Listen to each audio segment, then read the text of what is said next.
So we have approximated our posterior distribution using OTFI. So that has finished now. And then we have sampled from this posterior distribution.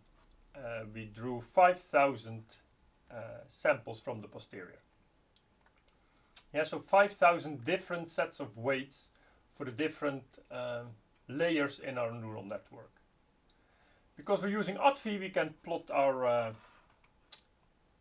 elbow plot, the evidence lower bound plot, to see whether actually the algorithm converges. So when we plot this, you again see this sort of inverse J relationship, which suggests that there is a reasonable convergence of the OTFI procedure. So we have some faith in the approximation of the posterior distribution used by OTFI. So then we can actually start to sample from this distribution the posterior predictive. So what happens here is that we say, okay, we're going to change the value of the input. Yeah, so above it was x train, but now I'm going to input x test. So we're going to compare our predictions with the test set that we have. Because we're just predicting, we're not estimating again. I don't really need to change the output. Yeah, so the output doesn't need to be changed to y test, because I'm not estimating. I'm just filling in this value, and then I'm using the posterior predictive to see what that gives me. So I can run this code. So we start sampling. And then we're going to make the following graph. I'll show you the result first, and then I'll explain how we get there. So here we have again our values of x1, x2. So we have our dots here, our data set. Some of these are colored red, others are colored blue. And what you see here, these gray lines, are the draws from the posterior distribution. So the posterior distribution, basically the posterior predictive, sorry, I should be a bit more careful. The posterior predictive gives the probability, yeah, it outputs a probability whether a dot is going to be blue or red. So we have all sorts of different probabilities, and the gray lines are the contour lines where this probability is 0.5. Yeah, so the way we define it is that everything that lies above this 0.5 line is going to be colored blue, and everything that lies below this 0.5 line is going to be colored red. Yeah, so how did we make the plot? So basically what we said is that, you know, we choose 50 draws from our posterior distribution, and then we're going to plot the contour. So if you want to know more about it, you know, use PLT contour with a question mark, run that in a code cell, and you get a bit more explanation of what's going on. But you see we're using here this p variable that we defined above in our neural network using this pymc3 deterministic method.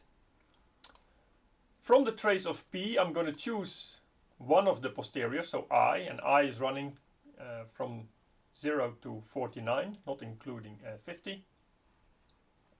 We choose the level 0.5. The contour plot is going to be gray, and there are some other specifications. You can figure out what they mean. And then we have our scatter plots of x when y is actually, so this is the true y, is equal to 0. And this is the first coordinate, y equal to 0, the second coordinate, and because y is equal to 0, I give the label y is equal to 0, and the color is going to be blue. And then we do the same for y equal to 1, so we only select those values of x where y is equal to 1. I have the first coordinate, I have the second coordinate, and these I get color red. So this is what we see here. Now when you do a neural network in the normal way, you only get one line.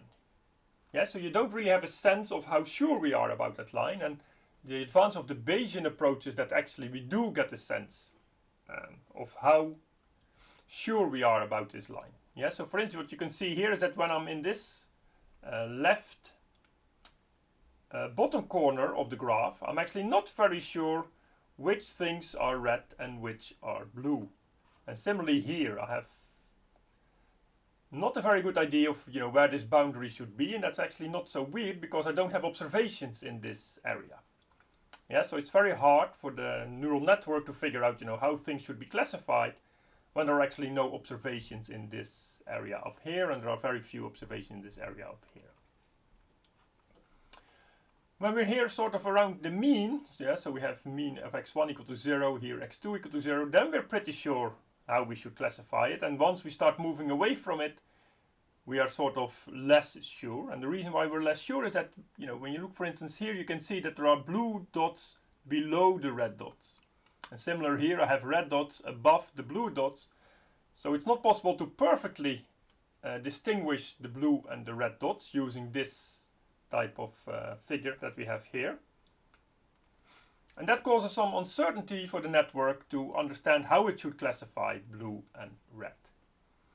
Yeah, so in some draws, the boundary according to the neural network lies as high as this. While for others it's more like here in the middle.